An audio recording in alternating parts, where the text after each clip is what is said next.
नमस्कार भाइयों। मोहनजोदड़ो के कुछ फिगर एंड फैक्ट बचे हुए थे तो उसको क्लियर कर लेते हैं। मोहनजोदड़ो हड़प्पा शहर के सबसे महत्वपूर्ण स्थलों में से एक था। सबसे ज़्यादा नगरीय क्षेत्र भी यहीं पर थे, जबकि हड़प्पा गाँव के निवासी हड़प्पा में ज़्यादा रहते थे। ठीक है।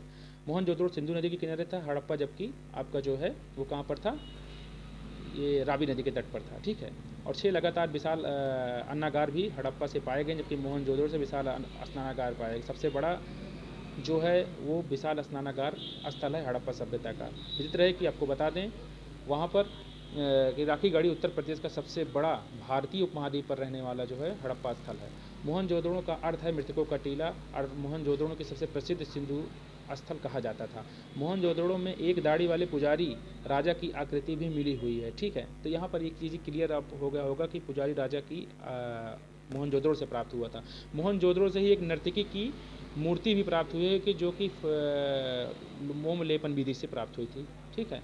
यह सभ्यता कलाकृतियाँ बनाने में उन्नत थी। मोहनजोदड़ो से नृत्य करती हुई एक लड़की की प्रतिमा मिली है और माना जाता है कि यह 4000 वर्ष पुरानी है, और यह सिंधु नदी के बगल में सिंध पाकिस्तान में स्थित है। मोहनजोदड़ो की खोज 1922 में राखलदास बनर्जी या R.D. बनर्जी ने किया था, जो लगभग 590 किलोमीटर दूर हड़प्पा से प्रारंभ हुई बड़ी खुदाई के 2 वर्ष बाद मिला था। एक कांस्य प्रतिमा जिसे डांसिंग गर्ल या नृत्य करती हुई लड़की कहा जाता है, जो 10.5 सेंटीमीटर से 4.1 इंच ऊंची थी, लगभग 4500 वर्ष पुरानी है और 1926 में मोहनजोदड़ो से मिली है, जो अब राष्ट्रीय संग्रहालय नई दिल्ली में रखा गया है।